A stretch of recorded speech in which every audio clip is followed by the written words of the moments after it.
Entonces entramos en materia, yendo al grano y preguntándonos, dándonos el espacio para preguntar. Veníamos hablando que el mito es respuesta a esas preguntas trascendentales. ¿Tenías alguna pregunta trascendental al día de hoy? Sí, en este momento tengo una pregunta y es ¿por qué le ponen a los micrófonos una esponjita? Es algo extraño, yo siempre creo que es para no aviar. Se llama rompevientos. El rompevientos, pero esas son las respuestas que estudian los mitos. Yo tengo una pregunta, ¿por qué siempre hay gente que tiene respuesta? Pero igual sigo con la pregunta, mi niño interior, todavía lo... Yo no estaba en micrófono, nadie me escuchó, usted fue el que dijo. No tiene rompevientos. Otra pregunta. Incluso nos la puede pasar al chat. ¿Qué pregunta tiene que siempre ha tenido y no ha podido responder? Yo tengo una pregunta y es ¿por qué a la brújula le gusta tanto Momo?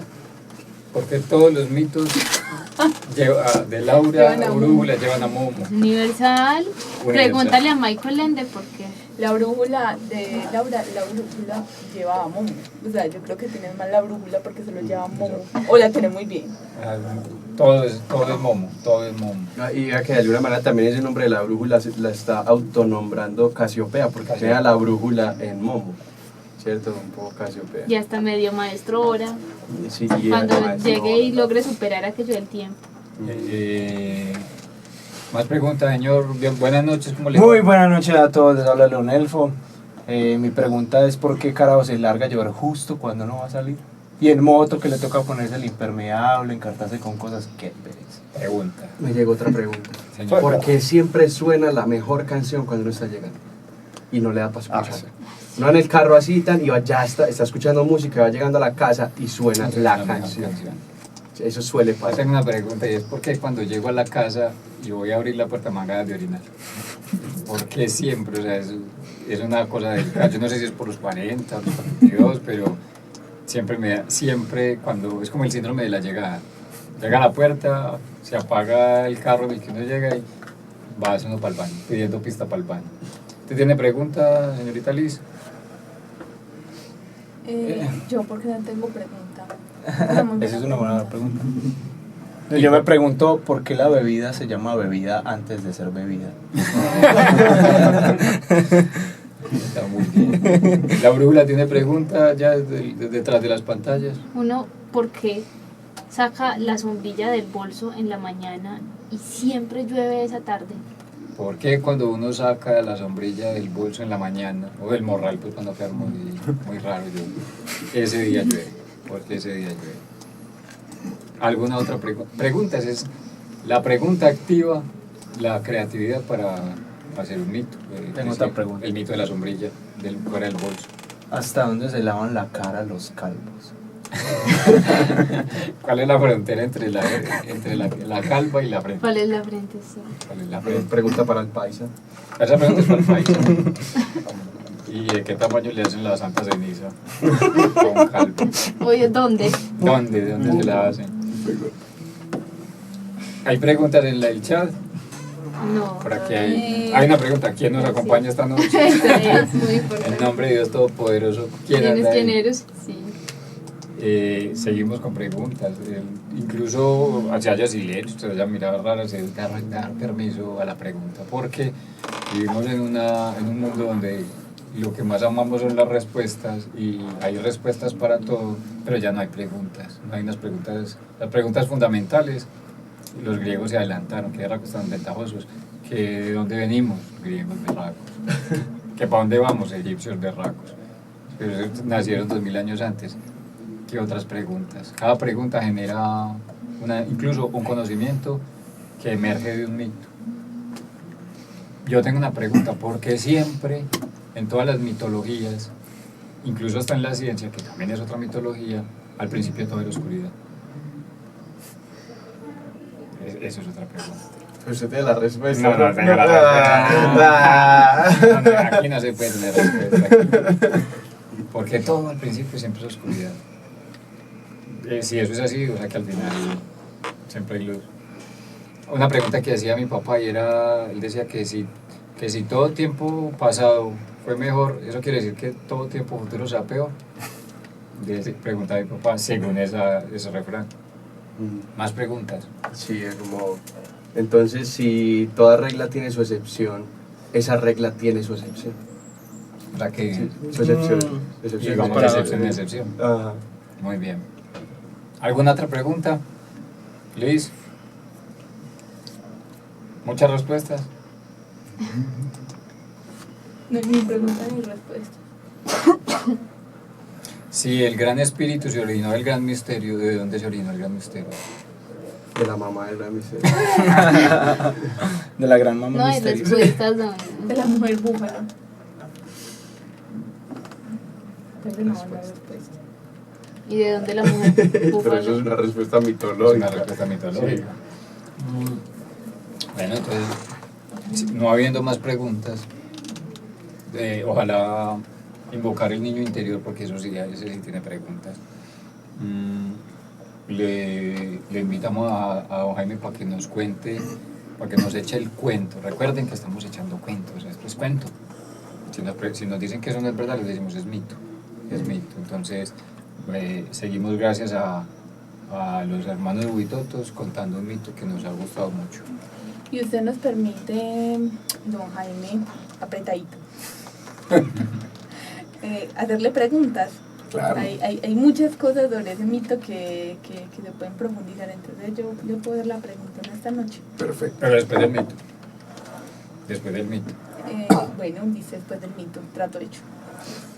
A mí en lo personal el mito del huérfano me parece el fundamental, el que es clave, al menos en lo que yo tengo por caminar en la vida.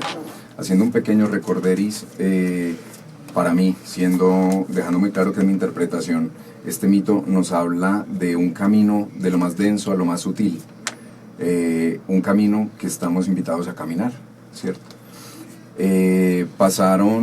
Este personaje pasó, y recordemos que este personaje es cada uno de nosotros, pasó de lo más denso que es la tierra, de esa búsqueda por todo ese reino, pasó a lo segundo más denso, digamos bajando en escala de densidad, que es a las aguas, luego pasó a una escala un poco menos densa, que es digamos el aire o el cielo, ¿cierto?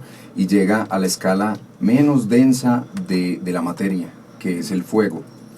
En esta última instancia, en este cuarto paso del recorrido, es donde ocurren las cosas más significativas, sin demeritar todo lo que pasó antes, ¿cierto? O sea, todos los pasos que se dan son los que te permiten llegar a donde estás hoy en día. Entonces el huérfano no pudo haber llegado a esta última etapa culminante, a este gran descubrimiento, sin no haber caminado por donde caminó. Nos habla este mito en esta cuarta instancia que él, cuando definitivamente deja las ansias de búsqueda, el afán, es en ese mismo instante cuando nos dicen los Atofemuru y los que llamamos Huitotos, nos dicen que él se entrega, que él pierde la esperanza, pierde el afán, pierde la necesidad y simplemente se entrega. Nos dicen a modo mitológico que él se entrega a la muerte, ¿cierto? O sea, se pierde a sí mismo, y es en ese instante cuando frente a él se enciende una hoguera, y que de esa hoguera aparece un rostro que le dice: yo soy. Y el huérfano extrañado le pregunta: ¿quién? Y ese rostro le insiste: yo soy, yo soy. En últimas, resulta que ese rostro le dice que es ese ser que el huérfano siempre ha buscado, y que por el hecho de haberlo buscado tanto, nosotros, o sea, las futuras generaciones de ese ser, tendríamos que seguir esos caminos de buscar de lo más denso, para algún día darnos cuenta que hay algo más sutil, mucho más sutil, que en este caso lo representa el fuego, y que es allí, en esa sutilidad, donde está aquello que todo ser humano siempre ha buscado, a sí mismo, al Padre, a la esencia, ¿cierto? En ese momento, el Padre le dice que ya ha recorrido mucho, que ya no tiene que seguir buscando, que ya debe dedicarse a hacer eso que ha encontrado, a sentirse siempre acompañado, siempre protegido, siempre con todo lo necesario, y le da una serie de regalos.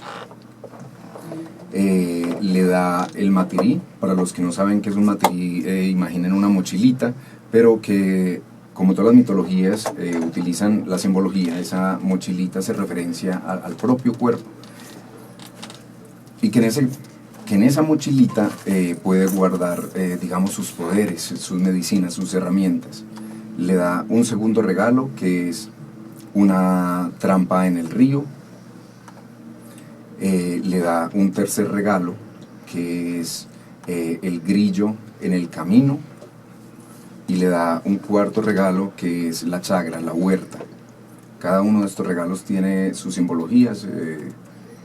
Es un tema largo también, pero creo que lo más esencial de esta mitología para mí, y aterrizándola un poquito a la vida de cada uno de nosotros, es reconocer que si bien buscamos encontrarnos en la apariencia del cuerpo, o sea, en la tierra, en lo más denso, si bien buscamos encontrarnos en el mundo de las emociones que se asocia con las aguas, o si nos buscamos en el mundo de las ideas que se asocia con el cielo, en ninguna de ellas está lo que uno es, más el conocer esas instancias, esos caminos, esos territorios, son los que te permiten cada vez ir dándote cuenta que hay algo más esencial, más profundo y más sutil, que, insisto, es el fuego.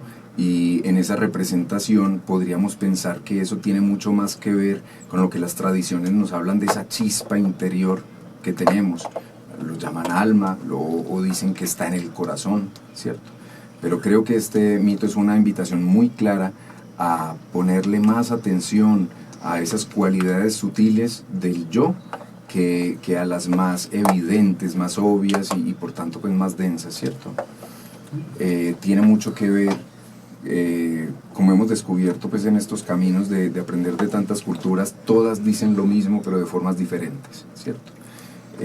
No es esto ajeno al camino que enseñó un Buda, un Jesús, un Krishna, un Quetzalcóatl y todos los demás que hemos escuchado por ahí.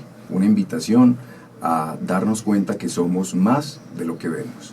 Ahorita estábamos hablando entonces de entrar en esta instancia, en este momento, en una red, en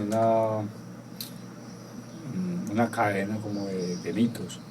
Ese mito de ese niño o ese ser que va y se queda recogido, aquietado y empieza a buscar donde tenía que buscar, adentro. ¿A quién nos recuerda? ¿Qué es de los héroes, de los seres mágicos, de los seres mitológicos? Ya sabemos qué va a decir Laura. ¿Usted recuerda que entró a lo profundo de su ser? O sea, hay varias cosas del relato que nos estaba entregando Jaime que podrían permitirnos darnos cuenta de la diferencia, la semejanza en medio de la diferencia de todos los mitos que hay. Se aquieta, es importante. 1. 2. Encuentra una luz o un fuego interno. 3. Recibe unos dones o unos regalos. 4. Deja de ser el que busca y ahora es el que encuentra. Se encuentra. ¿A quién le recuerda? Pues si a uno le dijeran, hay un mito donde cuenta que alguien se aquietó, se encontró con un fuego y recibe unos dones. Después de haber caminado mucho. Entonces uno se acuerda de Moisés, uno se acuerda de los 12 apóstoles, después dice que Chucho se fue, y ahí abajo dice que el Espíritu Santo, y así como que un fuego ya haya hablado así directamente, pues uno se imagina eso. Pero en la mitología... Pero tiene el mito, o sea, no es como haga la asociación y ya, sino cuente la historia. Cuéntelo corto, pero cuente... Por ejemplo, yo le cuento una historia de uno que yo sé que lo conocemos todos, de un hombre que estaba cansado de correr por toda parte y de que lo cuestionaran por ser diferente y de estar atemorizado. Vivía en una granja también, era campesino y decidió ir a caminar y llegó lo más al norte que pudo, donde había mucho hielo, entró en una cueva, prendió, tocó una cosa que encendió una luz y su padre le habló. Su padre le habló, él instaló un cristal en un sistema y su padre le habló y le dijo, soy Sorel o Karel, no recuerdo cómo era. Kalel. Él dijo, tu destino es no sé qué y no sé qué, y le entregaron unos dones, le entregaron una capa, un traje que tiene los caloncillos por fuera, le entregaron el poder de volar, ya le dieron la chagra arriba en lo alto, le dieron una super visión, le dieron un super oído, o sea, le dieron no oído y visión, sino super visión, super oído, super velocidad, y ese es el Superman. Muy en la historia para convertirse en el héroe fue buscarse y encontrarse en lo más profundo de una cueva fría donde había mucha luz y pudo hablar con su padre. ¿Casualidad? ¿O conocían el mito del huérfano? El productor de esa película y de ese cómic se fue para el Amazonas y mambiaba. ¿Qué otro conocemos? Bueno, siempre son hombres, o generalmente son hombres. Por eso estás aquí. Ciudadano Lau. Sí. Y yo conozco uno, me acabo de acordar uno que leí hace rato cuando en la universidad estaba leyendo un poco de historia africana. De historia africana nos tocó mucha mitología y no conocemos la cantidad de mitos que hay allá, o sea, es impresionante. Y recuerdo uno, no sé si era como al este de lo que es África, y es una mujer. Y es una mujer que lo que hacía era cuidar leones. O sea, la historia es de una niña que cuida leones. Y la niña que cuida leones, una vez muy cansada porque solo podía cuidar leones y no sabía cómo domar esos leones, decide irse hacia un lugar donde había un río muy profundo, que era un río muy sagrado, era el único río donde tenían agua, y decide meterse al río, ya no se podía ir a nadar, pues claro, todos toman de ahí. Entonces el río era muy sagrado. Y ella decide nadar, y cuando decide nadar queda como inconsciente. Y en su inconsciencia es que en lo más profundo del agua había un fuego. Ella baja hasta el fuego. Y cuando se encuentra con el fuego, el fuego le habla, le dice que ha logrado encontrarse con ella y que le van a dar el don para poder domar los leones. Y es una diosa, o es la diosa de los sueños en una cultura africana. Entonces es la mujer de los sueños. Entonces me acabo de acordar, es un poquito parecido, pues cumple con algo de las características. Y ahorita hablabas de, pues porque no tiene que ser todo elementos. Moisés es un hombre que subió a la montaña después de haber caminado y llevar un pueblo hacia una tierra prometida. Tal vez es lo que le habían prometido también al huérfano, el padre prometido, y le habla a la zarza ardiente. Es otro también que es otra recurrencia. ¿Qué otro conoce su merced o sus mercedes? Pues también de alguna forma llegamos al mito de la caverna y ese asunto de estar perdida en la oscuridad, de no tener conocimiento y luego salir y ver la luz y encontrar lo que hay afuera y autorreconocerse también como en relación con ese exterior. Yo creo que también nos lleva un poquito al mito de la caverna del señor Platón. El mito de la caverna del señor Platón, dice la brújula, que también Platón es el que escribió Momo. No. Yo tengo dos mitos. El primero, pues aquí abogando por la gran mitología de nuestra generación, que se llama Dragon Ball. Ajá. ¿Cierto? Como hay un momento muy específico en que Goku se encuentra con el padre y es cuando mata a Freezer, cuando se convierte en Super Saiyajin. Mató a Freezer, mató el helado, mató el Freezer. Entonces, miren, por ejemplo, ahí cuando hablaba Jaime del abandono, ¿cierto? Que el huérfano se abandona. Goku en ese momento ya se había entregado a la muerte y encuentra en lo más profundo de su ser una fuerza increíble y se convierte en Super Saiyajin por primera vez, ¿cierto? Digamos, como mirándolo mitológicamente, yo consideraría que hasta ahí llega la mitología de Dragon Ball. El resto es para pasar bueno y puede hablar cositas, pero hasta ahí llega esa mitología en donde Goku se convierte en Super Saiyajin, se entrega justamente a la muerte, pero no muere, él se teletransporta, bueno, aprende un montón de cosas. Le entregan poderes. Exacto, y le entregan poderes, el poder de convertirse en Super Saiyajin, ¿cierto? Y la otra mitología es la del querido expresidente de Uruguay, Pepe Mujica, ¿cierto? Eso es muy bueno de leer también como biografías. No he leído su biografía, he leído algo sobre su vida. ¿Qué es lo que pasa? Claro, él era un hombre que buscaba, siempre buscaba, era comunista y se metía en todas las cuestiones políticas y en algún momento lo secuestran y pasa muchos años metido en una cárcel sin poder ver el sol, sumido en la locura. Y cuando este hombre sale, ha encontrado la fuerza vital, ha encontrado esa verdad que él tanto pone y dice, hay que vivir, es la vida. Es así de sencillo, ¿cierto? Esa es otra mitología que también pasa en la vida real, no solo cuentos. Eso de lo real. Hay hombres que se vuelven mitos, porque son héroes de una realidad. ¿Qué otra historia les recuerda? ¿Caricaturas, revistas? Yo más que una historia o mitología, pues sí, propongo contar esto que es de la experiencia que hemos tenido todos en la vida. El juego del escondidijo, ese que tanto nos gustó en la niñez y algunos hoy todavía, tiene creo que una clave bien importante.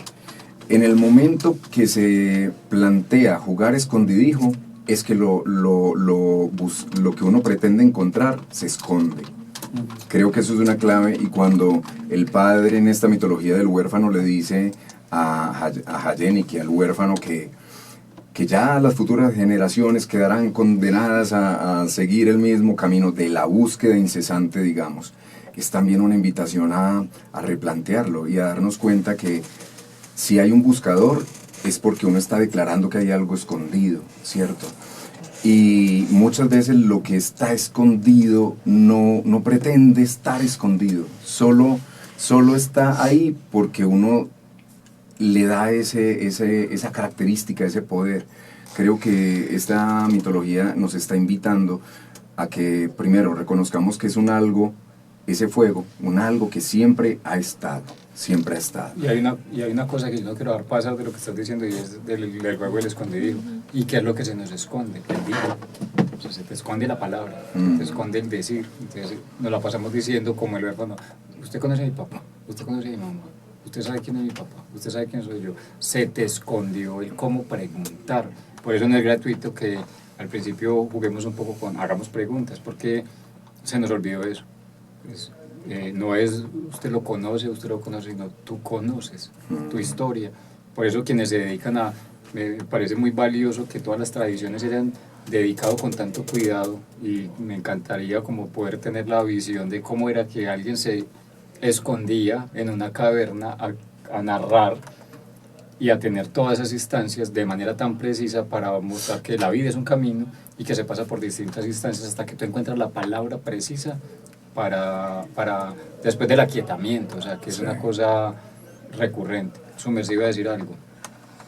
Que vos me hiciste acordar uno de los Kwansen que más me gustan, y es el buscador es lo buscado. O sea, que realmente nos ponemos en ese juego de estar encontrando todo fuera y explicaciones y encontrar como todas las respuestas, y lo único que estamos buscando somos a nosotros mismos. O sea, lograr encontrarnos, lograr reconocernos. Entonces ese Kwan me parece muy bello. Hace poco, el domingo, nos pusimos a ver una película que también tiene varios elementos de esto que estamos hablando del huérfano, y es un niño que no tiene papá ni mamá, que es amigo de otro niño que no tiene papá ni mamá, que son Tom Sawyer y Huckleberry Finn, y que se van al cementerio a llevar un gato muerto para enterrarlo en la tumba de un señor, que porque el alma del señor podía recoger ese gato, encarnar en ese gato, y mientras están allá ven que el indio Joe asesina a un señor. En medio de ese pánico, ellos deciden irse y se van a una isla en la mitad del Mississippi y encienden un fuego y se aquietan, y allá dicen: yo podría vivir el resto de mi vida así, o sea, comiendo cuando queramos, jugando cuando queramos, y en medio de ese aquietamiento de estar en la mitad de una isla, o sea, pasan por las aguas, van a distintos lugares, reciben un regalo maravilloso, y es que cuando vuelven los están velando, los están velando, y los 2 niños que han sido castigados, perseguidos, reciben la mayor celebración de toda la familia. Casualmente, y la Maloca en ese caso es una iglesia, ellos retornan a una iglesia, la retornan a la Maloca, después de haber encendido el fuego y de haberse conectado con esa realidad. Entonces ahí es mirar cómo coincide esa manera de relatar. A mí siempre me ha parecido muy particular como después de lo que Jaime Aurelio decía ahorita, después de haber conocido el mito del huérfano, creo que es uno de los regalos más grandes, porque empecé a ver, y lo hemos hablado varias veces acá, como en cualquier latitud siempre hay una historia que tiene esas mismas secuencias. Eso es un misterio, pero ¿por qué? ¿Por qué los gringos del siglo XX coinciden con los griegos del siglo V antes de Cristo, y en otras direcciones hay tantas coincidencias y tantas recurrencias? Eso, no sé si hay más mitos. Sí, claro, cuando hablaste de Tom Sawyer, de inmediato pensé en Heidi. Heidi, que también es una niña huérfana que está buscando y que llega a los Alpes a vivir con su abuelo, que es también un total desconocido, pero en la montaña se encuentra con ese amor que ella tiene por la naturaleza, y el amor que encuentra además en este niño, que no recuerdo cómo se llamaba, el niño de las ovejas, que también es un asunto de cómo encontrarse también en un estilo de vida después de pasar por ese asunto de la soledad y de encontrar a otras personas. Y luego pensé en Batman. Y sí, claramente en Batman, este niño Bruce Wayne, que también queda huérfano al ver presenciar el asesinato de sus padres y queda como sin rumbo alguno, pero luego encuentra como en la justicia esa luz y ese reconocimiento de... Y que cae en una caverna y salen muchos murciélagos, sale toda su oscuridad. Y ahí encuentra. Esos eran los 2 mitos que tenía de aporte de la noche, para que vean que no es solo un mundo. Para que vean que no es solo un mundo. Todo lo que diga ya aquí perdido es con rabia. Liz está aquí y no podríamos dejar de hablar de Buda, porque también caminó, también recorrió hasta que llega al árbol del Bodhi. Llega al árbol del Bodhi y se sienta. Buda lleva sentándose como 20 años.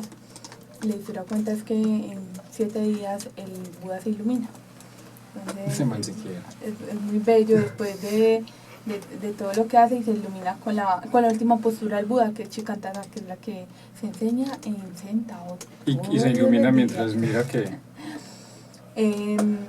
Una de las parábolas más bonitas, él pasa pues varias noches y cada una tiene como un mito, cada noche tiene un mito, pero una de las más bellas y de las que más me gustan a mí personalmente es que él está mirando el río y por el río va pasando una canoita, y es un hombre que le está enseñando a su estudiante a tocar la cítara. Entonces le dice que si aprieta mucho, tensiona mucho la cuerda, esta se romperá, pero si la deja muy floja, ella no sonará. Y el Buda se ilumina.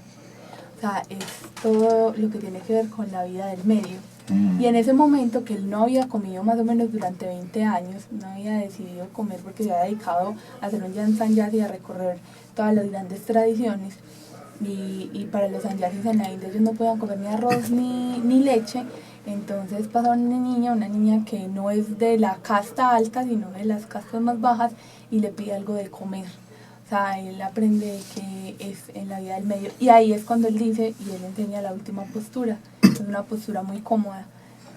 Hay otro héroe que es muy de este tiempo, que también va a una caverna, que se llama Frodo Bolsón, que es el mal bolsón porque lleva ese anillo, y sube con un amigo a lo alto de la montaña. Algunos ven a lo alto de la montaña, otros van a las estrellas, sube a lo alto de la montaña y allá está el fuego.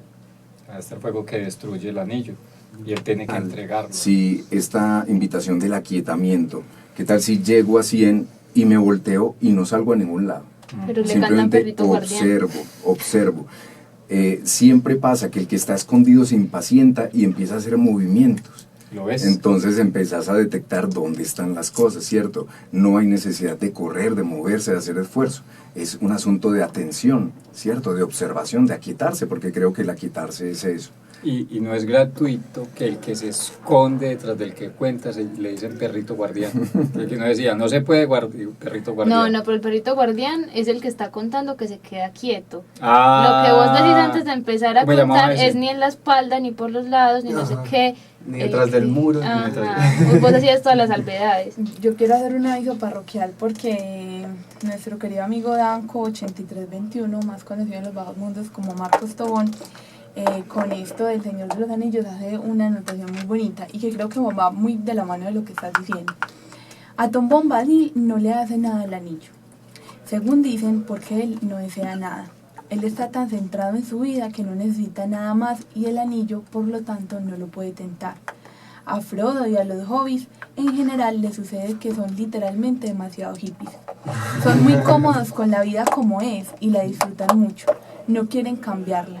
Pero su comodidad es lo que les produce que el anillo los influencie o los tente un poco. De hecho, aviso parroquial, y gracias a los que invocaron a Tom Bombadil, uno de los libros más sabrosos de leer de Tolkien, más que El Señor de los Anillos, más que El Hobbit, son los cuentos de Tom Bombadil.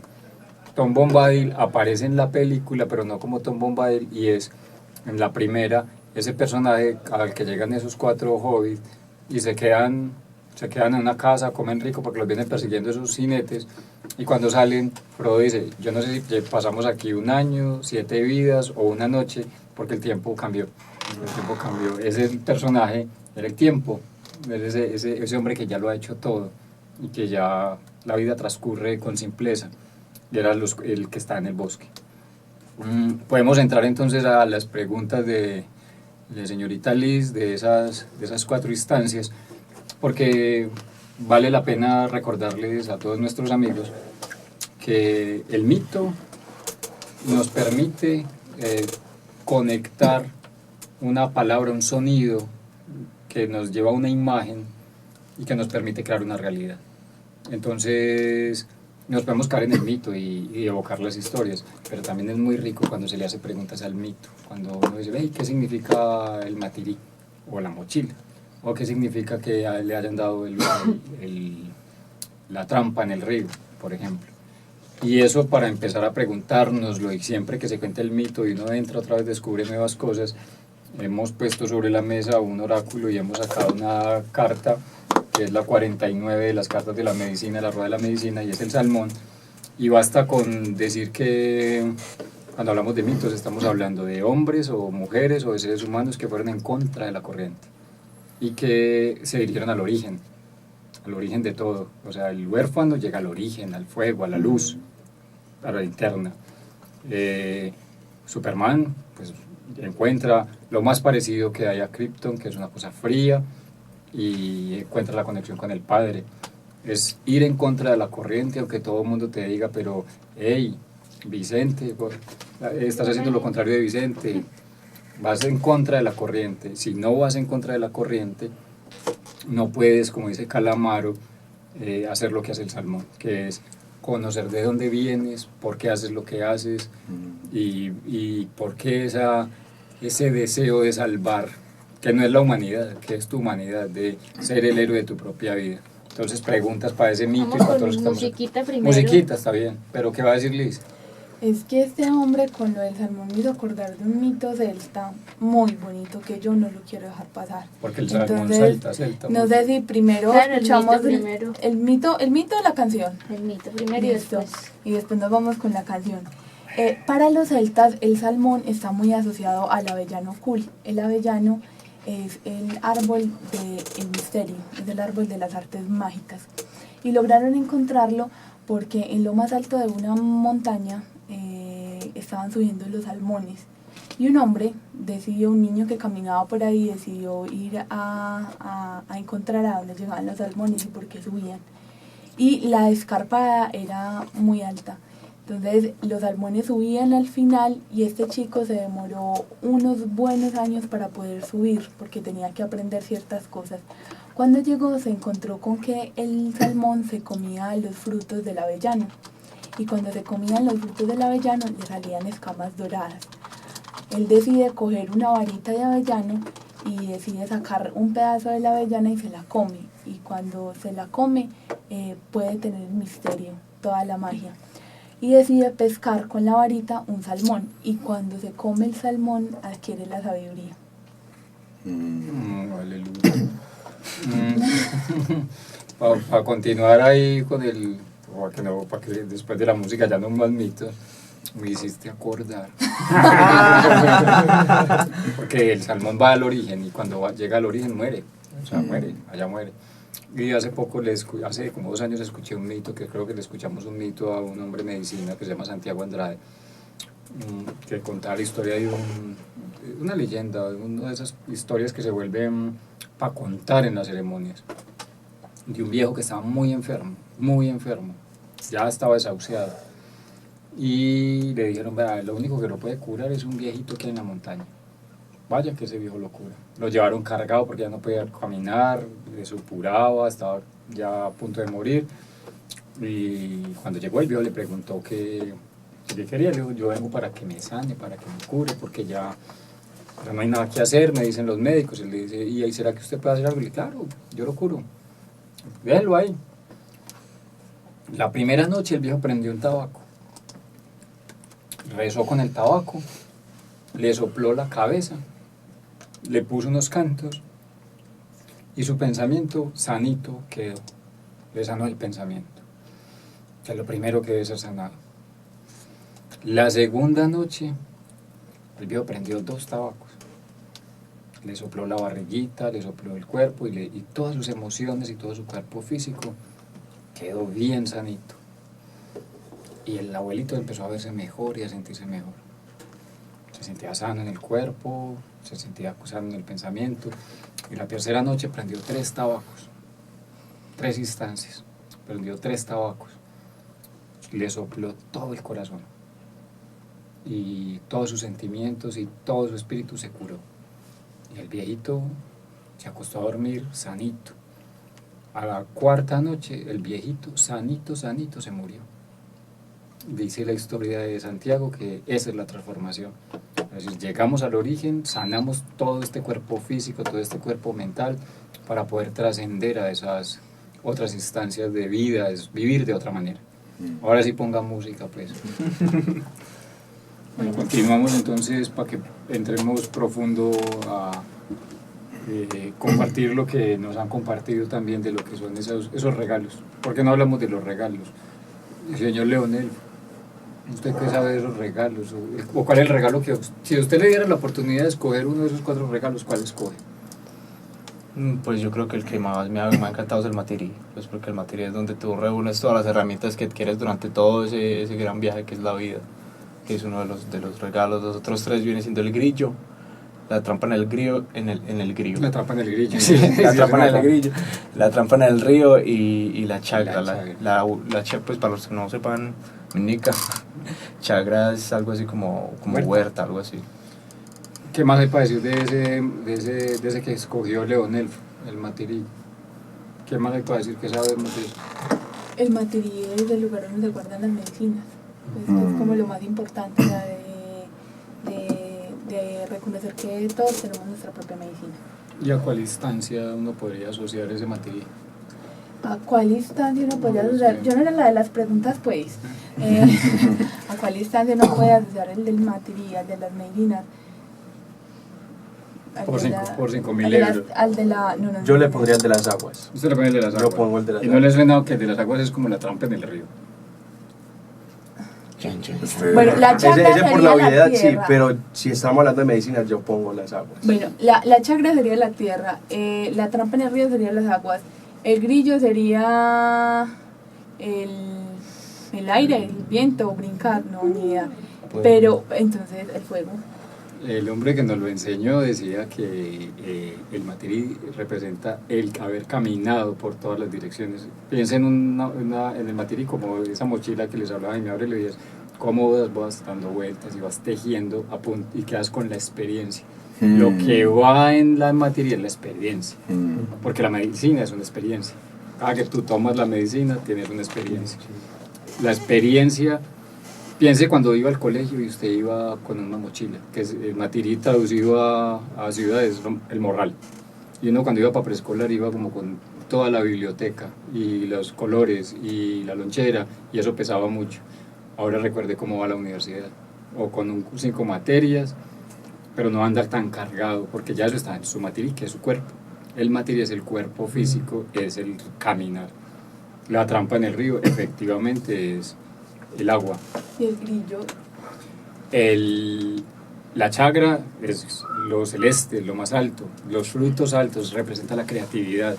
Más o menos como nos lo explicó don Aurelio alguna vez, al lado de don Fernando, decía, tú lo primero que tienes que recoger en la vida es experiencia. Tienes un matirí. Después de que tengas el matirí, para guardar las semillas para sembrar. Y después de eso, entonces, si tu experiencia, si la experiencia que tienes no te sirve para sobrevivir, porque eso que llega a tu vida es nuevo y no está en tu mochila, entonces tienes que ir al río a pescarlo. Y eso requiere, ese es el aquietamiento de las emociones. O sea, y te dice, en el mito te dicen, pero mucho cuidado que eso es una trampa. Es decir, ahí está la pereza, ahí está la rabia. Si va a comer eso, tiene que tener el estómago para eso, y eso son las emociones, ese es como todo el intestino. Entonces, primero tengo la experiencia. Si no tengo la experiencia, tengo la habilidad para pescar más experiencia y llevarla a mi matirí. Pero si resulta que lo que viene no lo puedo pescar, tengo que tener la creatividad para tomarlo de lo más alto de mi mente. Y eso son las estrellas, eso es eso que es muy sutil, pero que es muy frío, porque uno tiene que tener cabeza fría.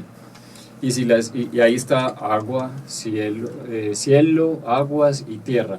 El grillo es el fuego, es la abundancia, es el dinero, es todo lo que yo voy ahorrando, es lo mínimo necesario. O sea, aquí en Occidente es el dinero, en otros lugares valorarán de otra manera en lo mitológico.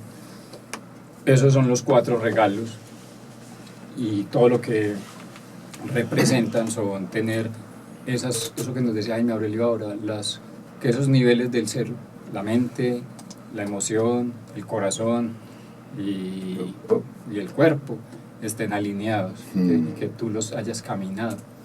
¿Qué más habría para decir de ese mito? O podríamos decir, ¿para qué nos ha servido a cada uno? ¿Para qué vamos cerrando? ¿A usted qué le pasó cuando escuchó eso y cada que lo sigue escuchando, y de qué le sirve en la vida? O diga lo que quiera. Pues yo recuerdo que la primera vez que lo escuché me gustó mucho, porque cuando el huérfano Angélica se sienta, o sea, se le prende el fuego, se sienta a meditar. Eso fue, yo me aprendí ese mito por eso, o sea, tan bonito pues como una de las relaciones. Y hoy me parece muy maravilloso que después de escucharlo pues pude entender los 4 regalos.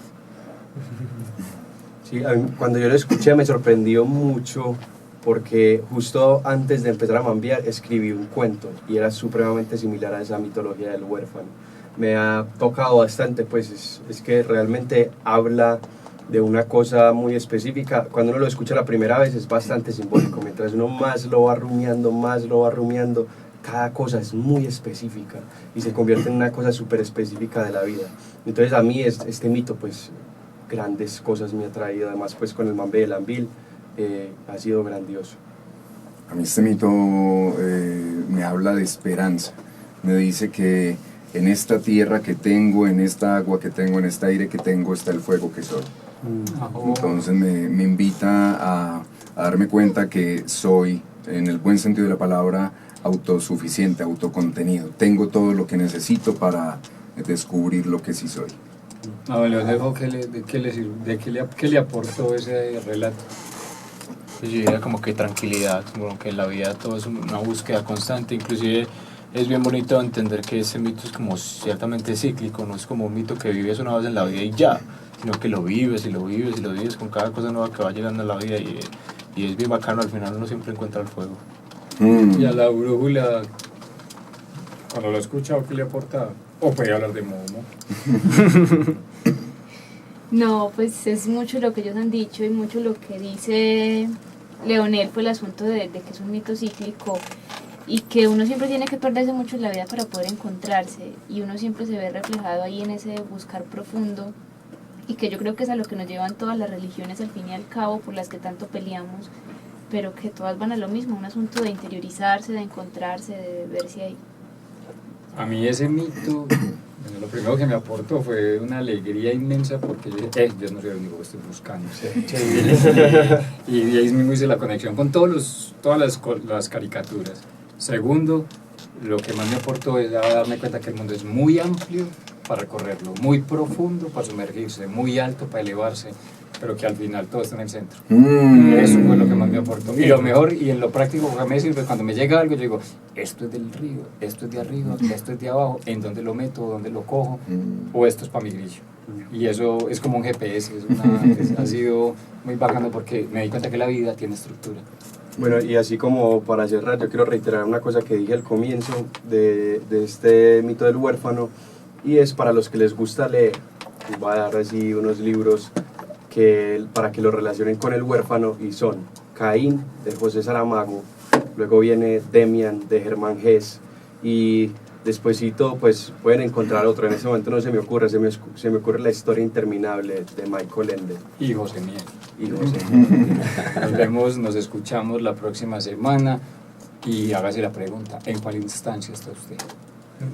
Pero recuerde que es cíclico, que uno está en todas, pero que hay una que está trabajando con mayor fuerza. Un placer sutil haber estado con ustedes. Nos vemos, nos escuchamos la próxima semana. ¡No!